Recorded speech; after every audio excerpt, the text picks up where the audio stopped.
الصديقات والأصدقاء، حياكم الله، وهذه حلقة أخرى من صالون علي وجيه لنكمل الحديث مع الدكتور حسن الإبراهيمي، مؤسس وصاحب مجموعة الإبراهيم للفن التشكيلي العراقي.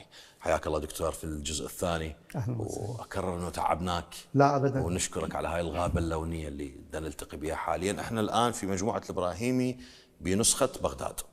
صحيح. اللي هي خلينا نقول مقطع عرضي من مجموعة عمان، فيها التنوع لكن مو بنفس الحجم. صحيح. هذه المجموعة بنيت في بغداد ولا جزء من مجموعة عمان وإجت، ولا شنو السياق؟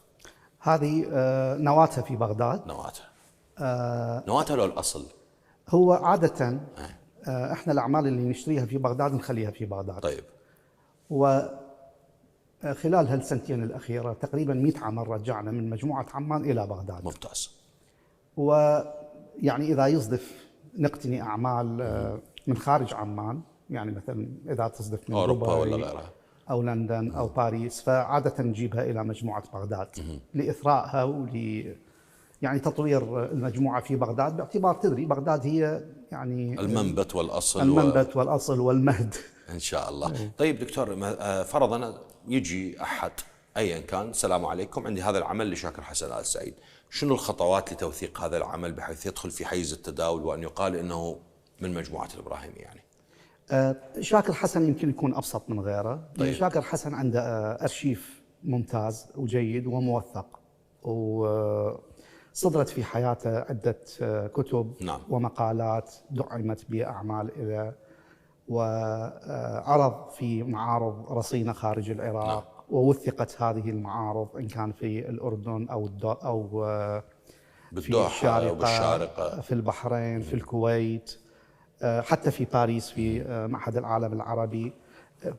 يعني تجد أوليات وحيثيات لتوثيقات ناشرة أعماله. بعدين شاكر حسن عائلته موجودة، وعائلته حافظت على إرثه. نعم. والأرشيف اللي عند العائلة أرشيف غني جدا. جميل. والابن الأكبر لشاكر حسن دكتور محمود، مواليد 63، يعني عاش جزء من تجربة أبوه بشكل جيد ومهتم بها. ومهتم أيضا. زين، ماذا عن الفنانين الآخرين؟ هسه شاكر بالله مكتملة الأركان عملية التوثيق، يعني مرات يجيك مثلا أكو فنان مثلا ما أنجب، أو أبناء ما لهم علاقة الموضوع. صح. يعني يجيك مثلا أرداش كاكافيان ولا فايق. صح. حسن نفسه ولا. صح. شلون راح تصير؟ طبعا هي عملية مو سهلة. أرداش كاكافيان شوية موضوعه يعني. نعم. يعني نقول معقد أكثر، لأنه لا نشر كتاب في حياته، عائلته غير معروفة، ما عاش كثير بالعراق، غير متزوج يمكن، أو ما أنجب، ما أعرف والله. أوكي. ما يعني ما عنده سيرة واضحة موثقة. طيب. منشورة خلينا نقول بشكل واضح. طيب. حتى بالفرنسية.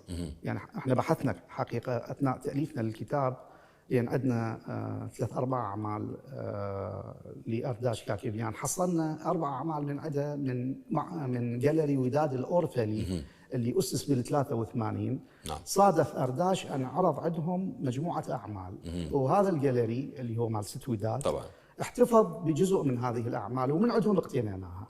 وبعدين أيدت من قبل فنانين قريبين من عنده، مثل علاء بشير، علي طالب. كانوا كثيرين ملتصقين بتجربته ويعرفون أساليبه. فيعني قدرنا مصدر موثوق، باعتبار أنه هو عرض بهذا الجاليري، وجهزنا الجاليري بتوثيقات كافية تدلل على أصالة العمل، بالإضافة إلى أنه دكتور علاء بشير وعلي طالب مثلا، يعني مثلا في هذه الحالة كمثال، باعتبارهم قريبين من أرداش أيضا وثقوا هذه الأعمال. إجمالا التوثيق. نعم. الأرشيف، أرشيف العائلة، عائلة الفنان من الناحية القانونية عندها رأي مرجح. نعم. فيما يتعلق بأعمال. وأنت تتواصل ويا عوائلهم؟ أغلب العوائل نتواصل وياهم. نعم. اللي نعرفهم نتواصل وياهم. نعم. وأغلبهم وثقوا أعمال أهلهم. أهلهم. هسه أكو مجاميع تأتي مجاميع موثوقة. مثلا مجموعة نزار علي جودة الأيوبي. علي جودة الأيوبي رئيس وزراء العراق في العهد الملكي. ابن نزار معماري معروف، صديق شخصي لجواد سليم، واقتنى من جواد أعمال كثيرة، وسافر خارج العراق من الستينات. وبالتالي يعني انقطع عن العراق. وأثناء حياته في نيويورك. نعم. هو وألين زوجته المعمارية الأمريكية، احتفظوا بهذه المجموعة ولم يفرطوا بها. بعد وفاتهم تدري يعني صاروا توفوا، العائلة باعت أعمالهم بالمزادات، فهي تعتبر يعني بها موثوقية عالية. وأيدت من عائلة جواد سليم، يعني أعمال جواد أيدت من عائلة جواد سليم، أعمال لورنا أيدت من عائلة لورنا. طيب دكتور، أكو نوعية من الشخصيات أنا أحب أسميهم نائب الفاعل، اللي هو يجي التشكيلي فيجي إما تلميذ أو مريد أو باحث أو كولكتر أو كذا، وكأنما يعلن عن نفسه أنه هو الموثق الوحيد. أحيانا ما تظن أنه تتدخل مزاجيات، أنه يعني لنفترض أنا حسنين الإبراهيمي تشكيلي وأنا اشتغلت جوا إيدك مساعد وكذا، فيما بعد لما يأتي سين ويقول هذا عمل حسنين، أنا أقول له لا هذا مو مالته، ويخدش دون أن يثبت عكس صحة هذا الموضوع. هاي الحالة نلاحظها أحيانا مع أعمال بعض التشكيل، ما أريد أذكر أسمائهم لأن راح يعني يعرف المقصود. لا ما كنت أذكر بدون أسماء. نعم. هي طبعا حالة موجودة، وحالة راح تأثر على موقع وأهمية التشكيل العراقي إجمالا. احنا عادة يعني إن كان في القانون أو حتى في الفقه أو البينة على من ادعى. يعني من يكون هنالك عمل فني موجود قائم لدى كولكتر معروف، لدى عائلة معروفة عراقية مثلا أو غير عراقية، مصدر العمل أيضا يعتبر مصدر يعني موثوق. نعم. مقارنة بالأساليب السابقة يعني ممكن يكون قريب جدا من أساليب الفنان. نعم. من خلال تحليل بصري أو تحليل العمل، فحص العمل عيانا من ناحية القدم مالته، قدم المادة المستخدمة. نعم. المسامير، الشاسة، نوعية الكانفاس، واضح العمل القديم جدا واضح. يعني دكتور كمزورين محترفين اختصاص يلقون الشاصي القديم والبسمار القديم والكانفاس القديم. صحيح. تعبر حتى باوروبا احيانا بعض الاشياء المزوره، فكيف بالعراق ممكن تلقفها او بعمان؟ موجود، بس تعرف من خلال تجربتي يعني مرة ثانية، كل واحد عنده تجربة خاصة. طيب. أنا باعتقادي التزوير في العراق ما بلغ المهارة اللي بلغها بالغرب. يعني 80% من المزورين العراقيين كانوا يعني سذج. يعني بحيث أول ما تشوف العمل لأي عين خبيرة تعودت على رؤية الأعمال الفنية. نعم. وتعودت على الأساليب الفنية، تعرف أنه هذا العمل مو حقيقي ولا واقعي. طبعا فنانين معينين مثلا لنفترض فائق حسن رسم بأساليب كثيرة. فائق مثلا كان يرسم مع تلاميذه كثير، وكان أيضا بكونه أستاذ رؤوم ولطيف معاهم وعلاقته طيبة، في بعض الأحيان هم يكملون 60-70% من العمل، هو يجي يفنش عليه ويقول له املي لي، هاي مشهورة، املي لي فلان شيء، أو هو يوقعه ويعطيه إياه للتلميذ. طيب. احنا في هذه الحالة بصراحة كمقتنين نتعامل معاه هو كعمل لفائق حسن، لنام الفنان بأستاذيته. هو ليس فنانا عاديا، هو أستاذ. نعم. معلم. هو معلم، يعني لدام هو اشترك مع تلميذه. نعم. بصناعة هذا العمل وفنش عليه وضرب عليه يعني نسبة معينة من اللون على سطح العمل ووقع باسمه، احنا ناخذ توقيع الفنان بوصفه فائق. لكن اكو عندك اشياء شفتها عندك اللي هي الاوريجينال اللي هي فائق من الفه الى ياء، وبعدين ما عندنا دليل قاطع الا باعتراف التلميذ انه هذا اشتغل وياه. يعني هو من يعرض العمل ما يقولون انه هذا اشتغل التلميذ الفلاني. نهاية التوقيع هو الحاسم. توقيع فائق، فاحنا ناخذ انه هو دكتور استرعت انتباهي بعض الاعمال اللي لورنا بمجموعتك، اعمال يعني لورنا احنا شايفين شغلها بالبغداديات اللي بعض المصادر لورنا سليم، لكن عندك اشياء منشأة معماريا يعني وكأنما هي توثيقية، لها قصة. هذه الأعمال أتصور عندك 6 أو 8 أعمال. نعم صحيح. صح. هذه قصتها بعد وفاة جواد حقيقة. لورنا قبل وفاة جواد كانت تتأثر بالبغداديات ورسمت الحياة البغدادية بس بطريقتها مو بالطريقة الواقعية. بطريقتها طبعا. نعم. هم الاثنين هم رسموا واقعي حقيقة. نعم. لا جواد ولا إلا في مرحلة الدراسة طبعا. اثنينهم هم رسموا أساليبهم وواحد تأثر بالثاني. طيب. لورنا بعد ما توفى جواد، تدري محمد مكية، محمد. نعم. صالح مكية كان صديق جواد جدا، وكان وجوده بالساحة التشكيلية جدا مؤثر. نعم. وهو رئيس القسم المعماري ومؤسسة في جامعة بغداد. فلورنا عادت بدون شغل وجواد توفى وهي عندها بنات 2. نعم. فطلب منها محمد صالح مكية أن تيجي تدرس في القسم المعماري. فأثناء بدأت تدرس الطلاب، ما أتذكر تحديدا أو ما أعرف تحديدا شنو الدرس اللي كانت يمكن نعم. نوع من أنواع الرسم الهندسي. نعم. أو سكتشنج، في هذا سكتشنج. طلب من عندها في ذلك الوقت كان ينقص شارع الجمهورية، ينقص هاي المحلات البغدادية القديمة والبيوت البغدادية تحتاج إلى توثيق، كانت كلها تديرها محمد صالح مكية، هو أبو العمارة الإسلامية. ومهتم بهذا الجانب. فكلف لورنا أن تروح بالمسكوفش تبعها. نعم. وتقعد أمام هذه البيوت البغدادية وترسم الواجهات بكل دقة وبكل تفصيل. وهذا ما ذكرته كتشتشي نعم. في كتابها لورنا سنواتها مع جواد سليم. ردت أسأل أيضا عن صالح الجميعي، أنت هواي مهتم به، تجربة كلش مغايرة في مسألة التعامل مع المعدن. كم عمل عندك صالح؟ صالح عندنا 3 أعمال. نعم.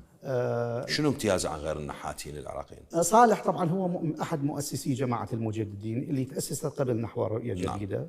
اللي هي علي طالب وصالح الجميعي وطالب مكي وآخر وشخص آخر ما يحضرني اسمه. صالح اشتغل على الألمنيوم. في منتصف الستينات أن يجي فنان عراقي يشتغل على مواد جديدة كانت تعتبر فتح. نعم. يعني كان المادة، نعم، يعني تدري كانت هي اللوحة أو النحت أو الموجود، هاي التقليد اللي يشتغل. نعم. بالمواد التي هاي اشتغالات الفنانين. نعم. بس صالح اجى دخل على سطح اللوحة، على سطح الكانفاس، دخل الألمنيوم واشتغل بطريقته، وضاف له اسمنت وضاف له جص وضاف له لعب بالمواد بالماتيريال. فهذا كان يعني أريد بعد صالح نكمل نسولف بالموجود حولنا من هذه الفراديس الملونة، بس خلي نروح فاصل سريع ونعود. أعزائنا فاصل سريع ونواصل بعدها.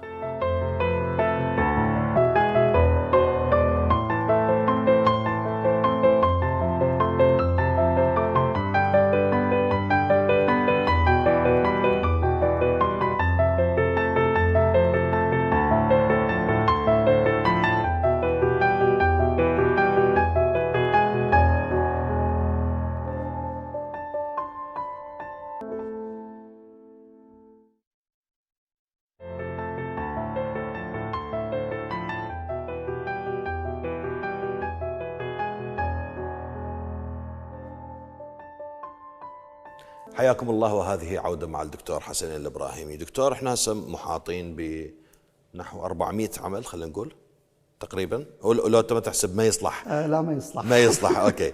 انت مسوي احصاء كامل للمجموعة ولا؟ اي مسوي احصاء، بس الارقام مو مهمة. الارقام مو مهمة.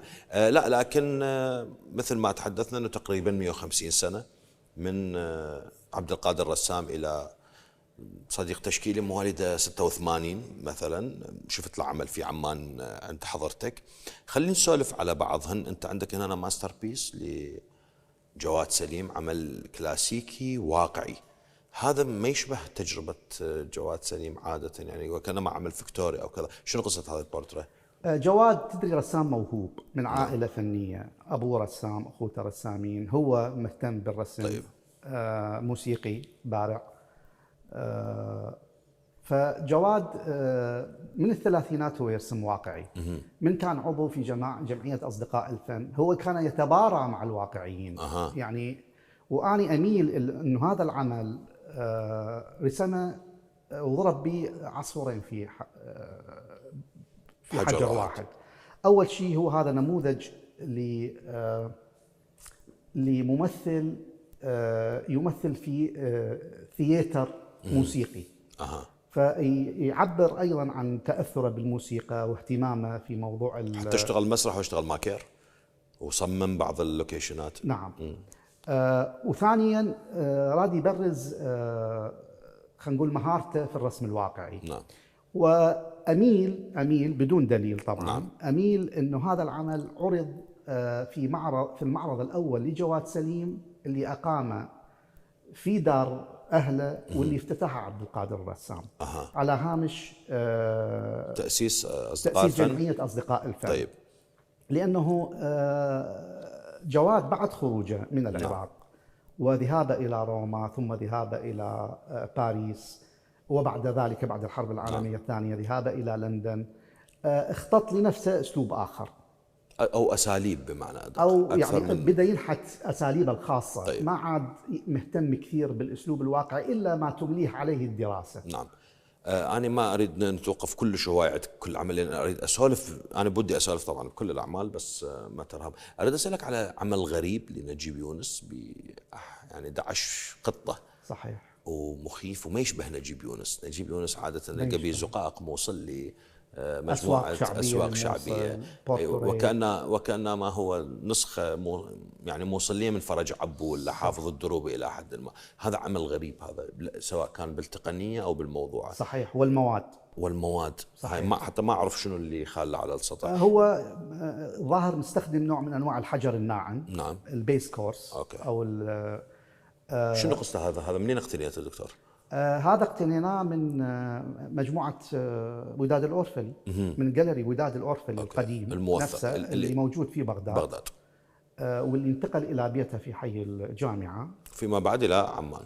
لا، هذا اقتنيناه من بغداد الحقيقة. أوكي. يعني من بيت. لا، أقصد سيرة الأورفلي اللي فيما بعد انتقلت لعمان. هو الحقيقة جاليري الأورفلي في عمان ما له علاقة بوداد الأورفلي، له علاقة بإنعام الأورفلي. اللي هي بنت خالتها. أوكي.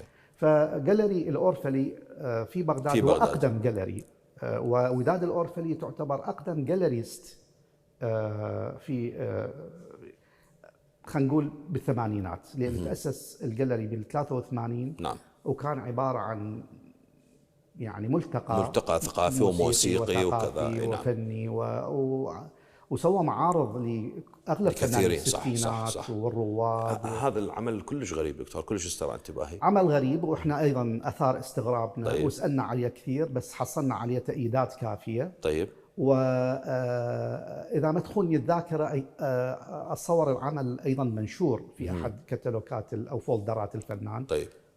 هذا طبعا 11 قطة سوداء يحيط بها حاجز معين. أوكي. وبيفد يعني تداعيات ربما تشير إلى موضوع السحر يعني. هو عمل غريب. اكو عمل غريب اخر، مو غريب، خلينا نقول غريب التقنيه للاستاذ ضياء العزاولي، هو حياكه ولا نسج؟ نعم، سجاد. زين. هذا ايضا كان من احد المجاميع العراقيه في لندن. صديق قريب للاستاذ ضياء، طبعا ايدناه استاذ ضياء. نعم. هو اكو شيء ما اشتغله ضياء؟ استاذ ضياء اشتغل كل شيء متاح. طيب. يعني اشتغل نحت، خزف، اشتغل سيراميك، اشتغل فن وظيفي، كان مهتم كثير بالفن. نعم. الوظيفي، كراسي، برافانات. نعم. حتى سوفينير، شغلات أربطة ما أربطة. طبعا بالإضافة للرسم، جداريات. اشتغل كل شيء، مجرب. دفاتر فنية طبعا.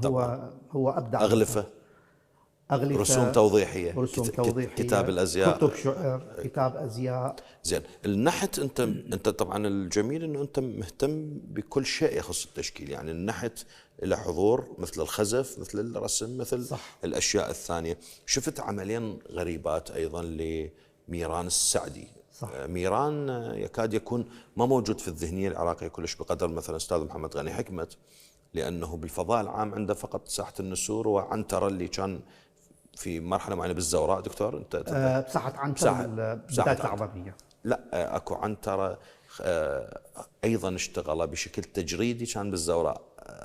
ربما. بعدين أدز لك صورة. أو هو نفسه هذا شالوه ودوه للزوراء. لا، هذا واقعي اللي موجود بعنترة. المهم ميران السعدي كم عمل عندك كذا؟ ميران عندنا 4 أعمال نحتية. زين. وعمل ورقي واحد. أوكي.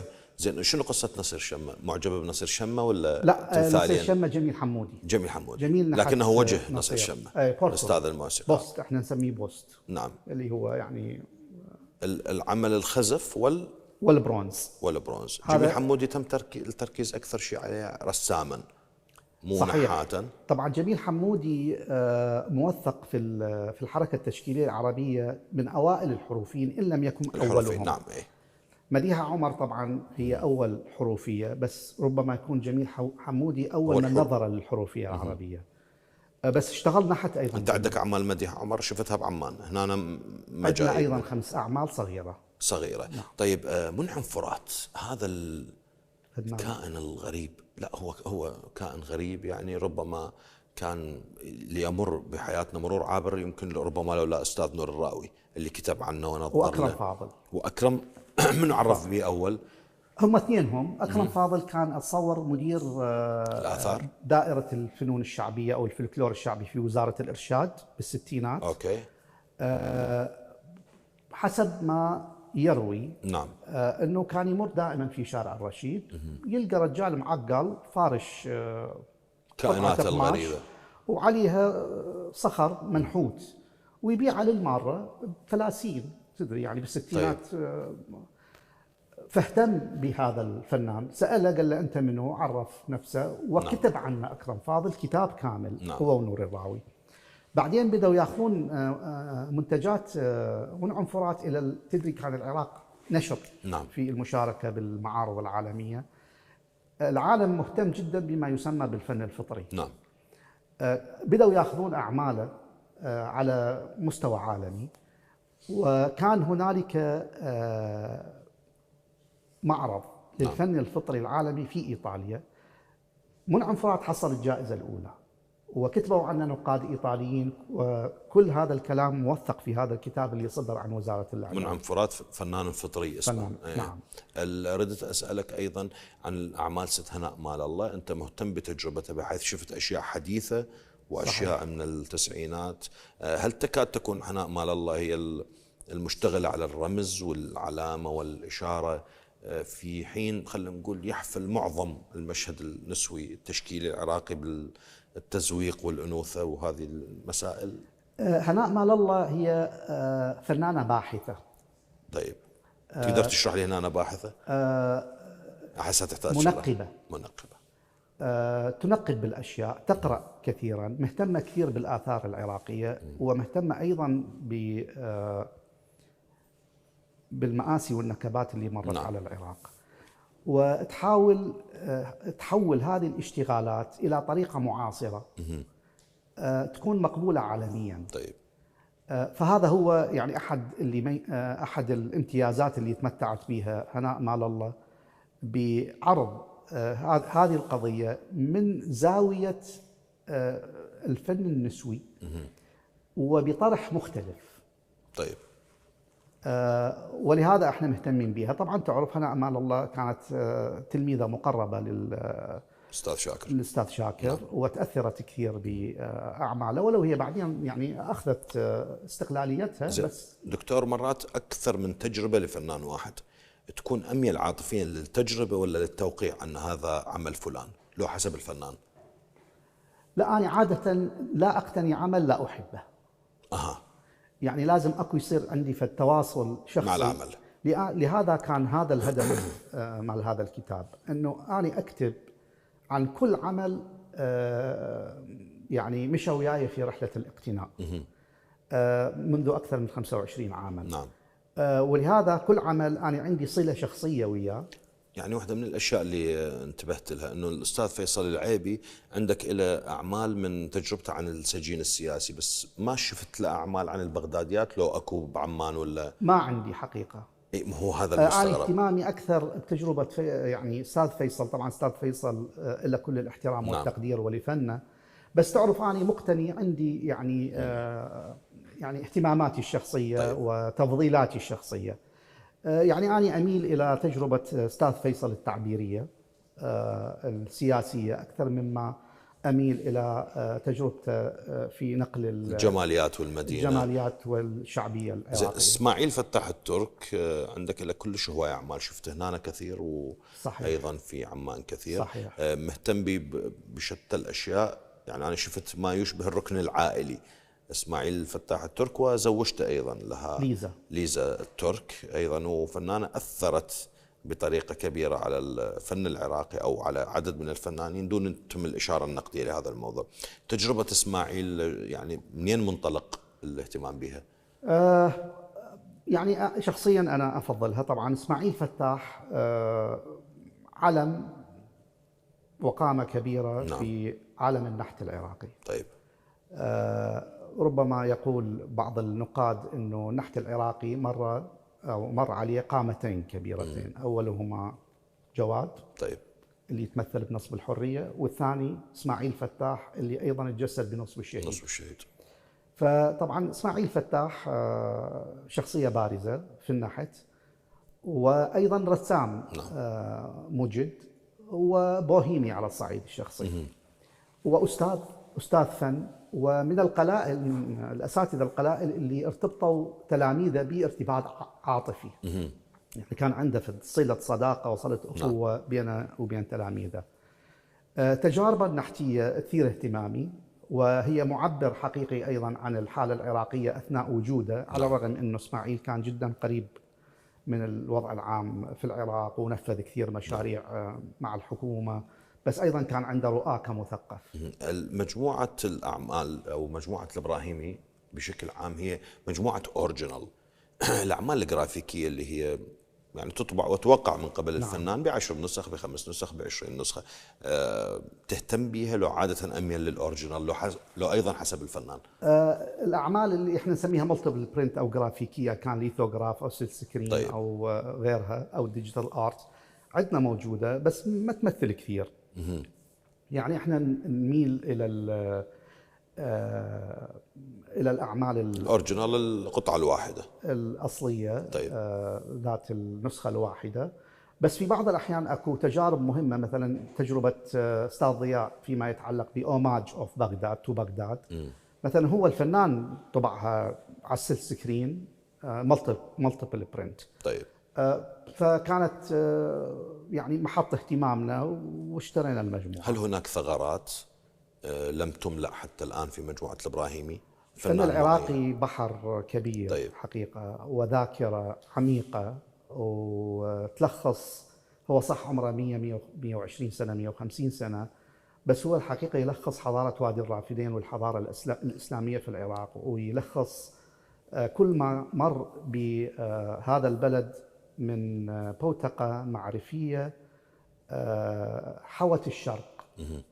يعني تدري بغداد عاصمة العباسيين والكوفة أول عاصمة إسلامية بعد المدينة المنورة في الحضارة الإسلامية، وأول من يعني سكنها الخليفة الراشد الإمام علي عليه السلام.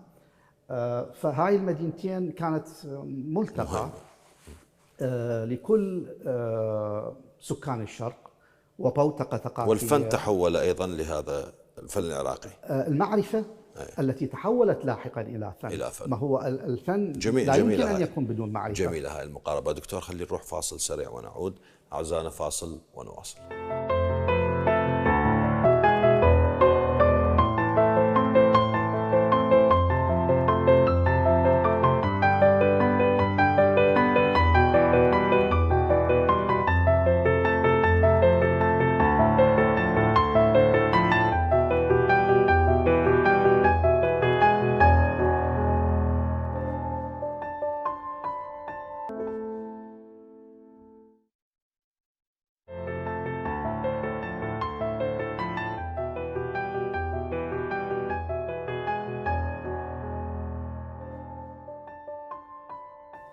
حياكم الله، وهذه عودة ثالثة مع الدكتور حسنين الإبراهيمي. دكتور، يعني فيما رأيته في عمان وفي بغداد وفيما سأرى، يعني أنت الأبديت مستمر على المجموعة وإن شاء الله لا ينتهي، لكن أنت بالمحصلة أنفقت ثروة كبيرة على هذا الموضوع. هذا غير الثروة المادية، فثروة الوقت وثروة الجهد ومتابعة الأمور والسعي لإدامة العلاقات والتوثيق ونشر كتاب وكذا. بالمقابل شنو الاستفادة؟ يعني اكو يعني تدر شيء مالي لو لا، هو لنتفق انه اي مشروع ثقافي هو مشروع خاسر. اوكي. من الناحيه الماديه زي. طبعا، بس هو مو كل شيء ماده بالحياه. يعني بالنهايه انت تسعى. لا حسن، دا اسعى على الجانب المادي ونجي على الرمزيات. لا، معك، هو انا جاي بهذا الاطار. بالنهايه هو ليس كل شيء ممكن يكون مادي. طيب. قد الماده تاتي كنتاج عرضي للاشياء والاستثمار كنتاج عرضي، بس هو الهدف من بناء هذه المجموعه لم يكن هدفا ماديا او استثماريا. لا، انت ما دا اشوفك دا تبيع انت، لا او انت اصلا ما تبيع. لا، احنا ما نبيع. اوكي. هسه للمستقبل اذا عندنا اعمال مكرره ممكن نستبدلها. طيب. ممكن مع بعض المجاميع الاخرى نحدث مجموعتنا. هذا طبيعي يصير بين المجاميع وبالمتاحف. نعم. المجاميع الخاصه جدا طبيعي. بس هو كمشروع ثقافي الحقيقه ما هو مربح ماديا، لانه ما تدري الثقافه يعني حتى بالغرب. صح. يعني المتاحف بدات انه تمول من قبل الدول، حتى بعدين الدول انسحبت من العداد، اضطرت تبدي تسوي دكاكين ملحقه بالمتاحف وتبيع مفكرات وميداليات وكذا، يعني حتى يصير عندها وتبيع البطايق مالتها دخول. نعم. الى اخره. فالمشاريع الثقافيه اجمالا هي ليست مشاريع طيب. يعني ناجحه. بس هو يعني غير الجانب المادي هنالك هوايه. يعني انت نوات يصير عندك ولع بشيء وانت مشتغل بهذه الحياه. دكتور، بس انت هواياتك كل قطعه بذاك الحساب. هسه اجمع سبح. السبح اهون. اجمع محابس بيها مجال. بس السبح ما بيها ذاكره. هم صحيح. السبح يعني مع احترامي لجانب، اقصد انها هوايه مكلفه. هوايه مكلفه من الناحيه الماديه. نعم. لكنه تحفظ ذاكره. طيب. هي ثمينه. يعني هي مكلفه لكنها ثمينه. من 2003 لليوم انطرق بابك من قبل طرف رسمي، السلام عليكم نشكرك، تعال نسوي معرض إليك، نسوي معرض يمك كذا، اكو هيك شيء صار؟ والله للامانه انا مو كثير مهتم بهذا الجانب، لكن لا ما صار طبعا. من 2003 لليوم؟ لا ولا انا متوقع يصير. اوكي. يعني هو تدري يعني ظرف الدوله العراقيه الله يعينهم. الله يساعدهم. يعني هي دائما احنا في رمال متحركه، دائما احداث اكشن غير طبيعي، تهديدات مختلفه. نبتهل الى الله في رمضان انه يزيل هذا العبء عن كاهلهم ان شاء الله. ان شاء الله. زين. فاحنا لا يعني احنا كل اللي يريده انه بس يعني باركونا. الستر والعافيه نريد منهم، الستر والعافيه. زين، اكو جزء ثاني وقلت لي انه اكو 5 أجزاء من هذا الكتاب الساحر. صحيح. زين، الجزء الثاني عن شنو بده يحكي؟ الجزء الثاني هو الرعيل الاول للستينيين. مثل ما تفضلت في الحلقه الاولى. نعم. اللي سجلناها قبل. نعم. شويه. ويكمل لنهايه جيل الستينات. فسيكون هو الحقيقة مجلدا ستينيا، خلينا نقول مجلدة ستينية من 850 صفحة. كانوا يرسمون من كل قلبهم. اي 850 صفحة. نعم 850 صفحة. طيب. المجلد الثاني احنا حايرين شلون نخليه بين دفتين، مع العلم انه انت ما تخلي التكست هواية. لا هو يعني ربما اتهمت انه انا مخلي نصوص كثيرة. طيب يعني زين، بطريقة افتراضية انت قلت لي 5 أجزاء. 5 أجزاء ابتداء يعني. نعم. الثالث حيستمر من السبعينات والثمانينات فرضا، لو السبعينات فقط؟ الثالث يغطي السبعينات اذا نكمل الثالث، ربما الثمانينيات والتسعينات، والخامس راح يكون خزف ونحت ودفاتر فنيه. فقط خزف ونحت؟ خزف ونحت ودفاتر فنيه. في يعني مشاريعك الثقافيه اللي ترى فيها بغداد او تريد تسويها ببغداد، راح ننتظر يعني هسه اتصور المكان حديث نسبيا او اعلانه لم نعلن عنه بعد. يعني هذا المكان يعني انت يعني من اوائل الناس اللي اتشرف ونتشرف انه العراقيه تصور به. طبعا اتشرف ونتشرف ايضا بهذا. القصد انه من الممكن انه راح يكون مكان بابليك تسوي به معارض استعاديه، معارض جديده ربما احتفائيه، لو انت بس مجموعه مو جاليري.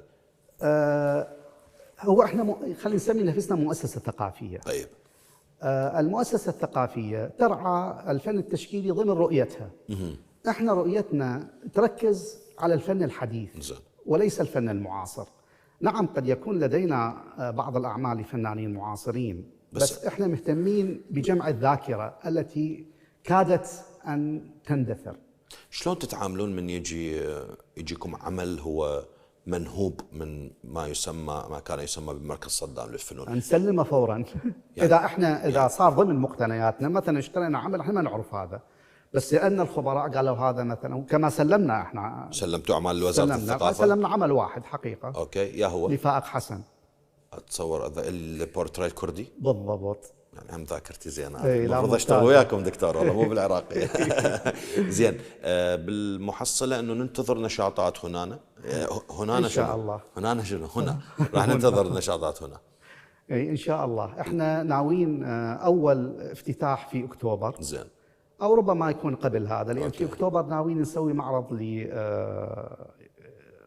لشاكر حسن. شاكر حسن آل سعيد. نعم. نقدر نسميه استعادي لو يعني لا، استعادي تدري كلمه كبيره، استعادي. لفنان عظيم مثل شاكر حسن وغزير الانتاج، بس هو ممكن يكون يحوي نماذج من اعماله، وخاصه تلك التي هي من مقتنيات العائله. ستبقى المجموعه موزعه بين بلدين، بين عمان وبين بغداد؟ والله يعني في الوقت الحاضر يمكن افضل بصراحه. طيب. لانه عمان تمثل بوابه لكل الدارسين في يعني في غير العراق. نعم. يعني احنا يجونا دارسين من ايطاليا، من فرنسا، من امريكا، والبوابه مشرعه للباحثين. طبعا. بشكل مجاني؟ طبعا مجاني. طيب.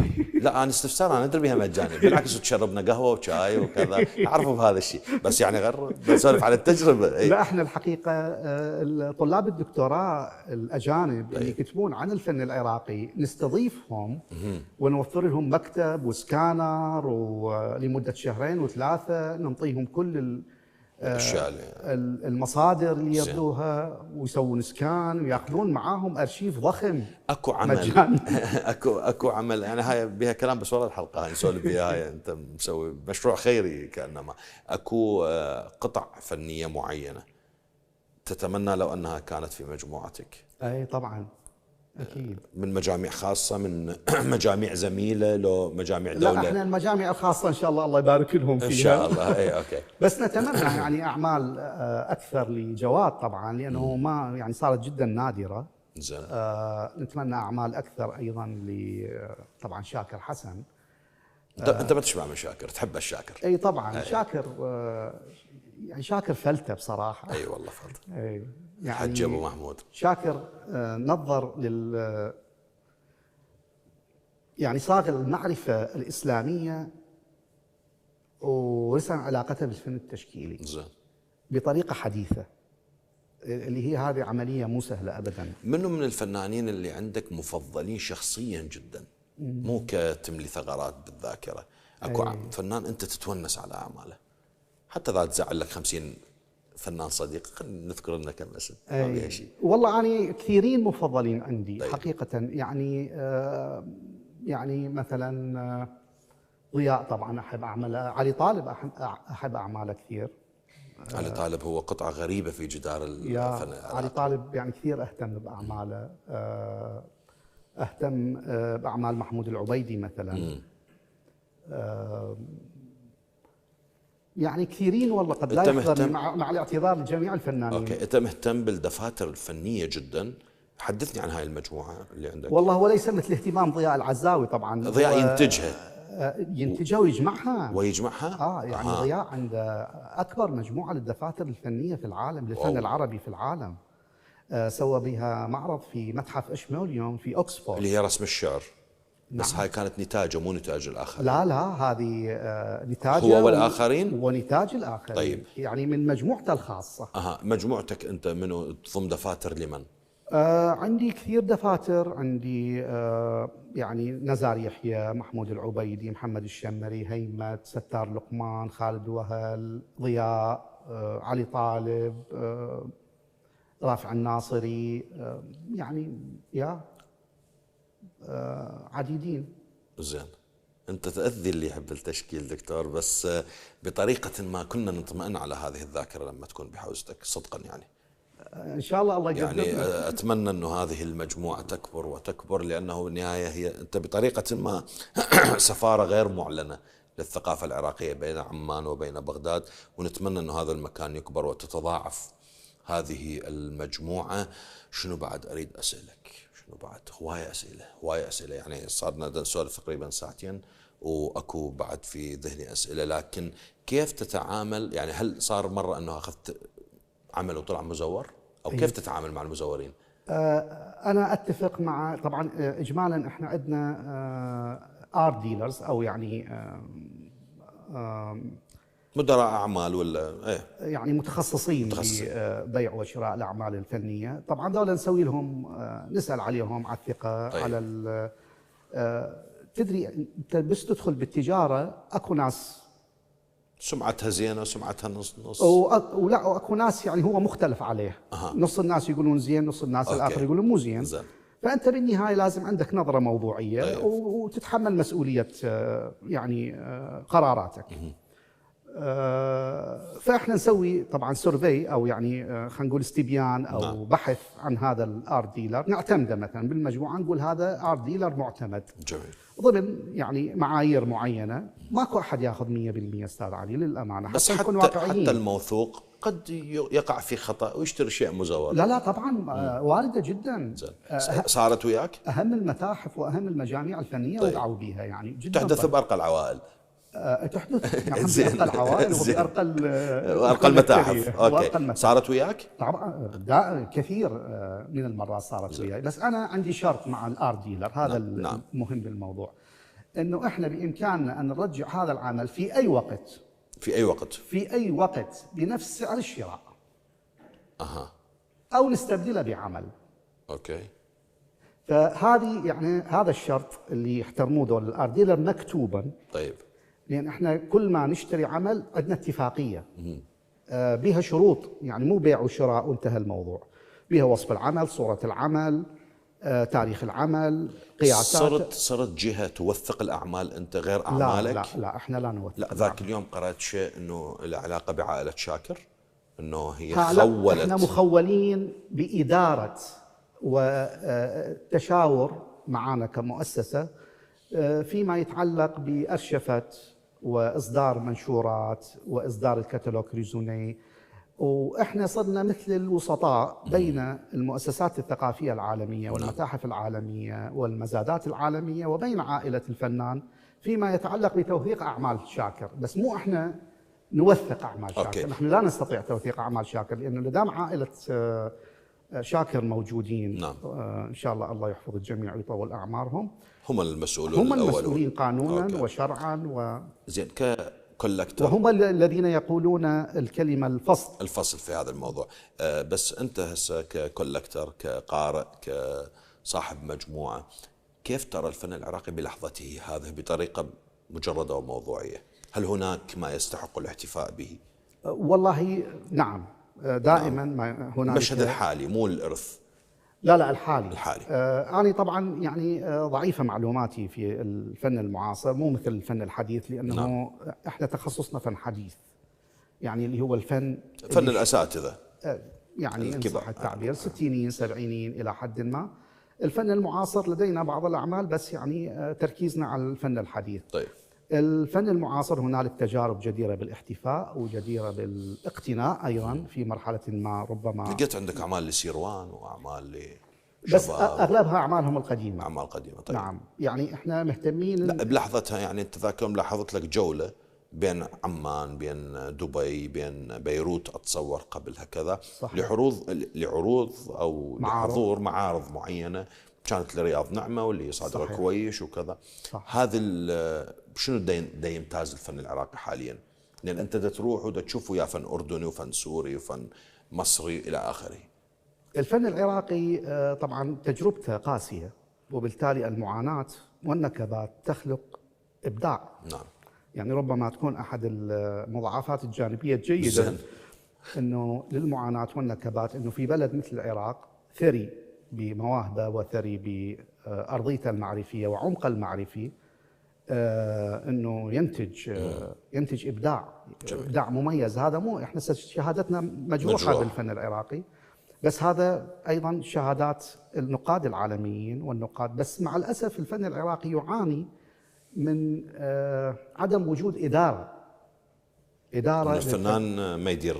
لا مو الفنان، المؤسسات أستاذ علي. الفنان لا يستطيع الإدارة، الفنان يستطيع أن يبدع، ينتج طيب. العمل، يتفرغ للبحث للتنقيب حتى ينتج مشروع فني. هذا سياق أوروبي، تبني فنان وراتب وتعال أنا أحتكرك فرضا. وأيضا صار سياق الآن معروف في كل أنحاء العالم، يعني في الصين، في أمريكا، في المكسيك، طيب. في تشيلي، في دبي، في الأردن.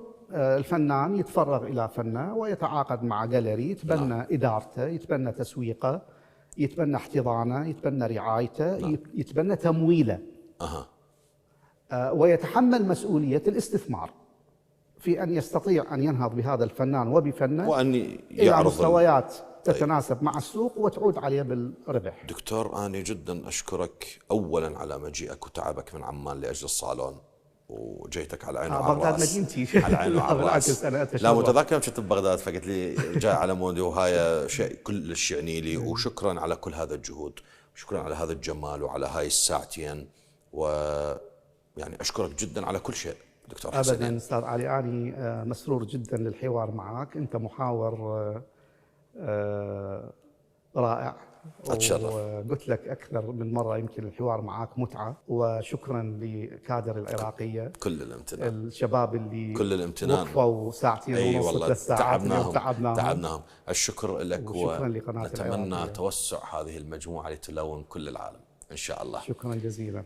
حياكم الله. وهذه نهاية الساعتين مع الدكتور حسن الإبراهيمي. انتظرونا في حلقة أخرى يوم غد مع مبدع آخر. هذه تحياتي في الإعداد والتقديم علي وجيه، في أمان الله.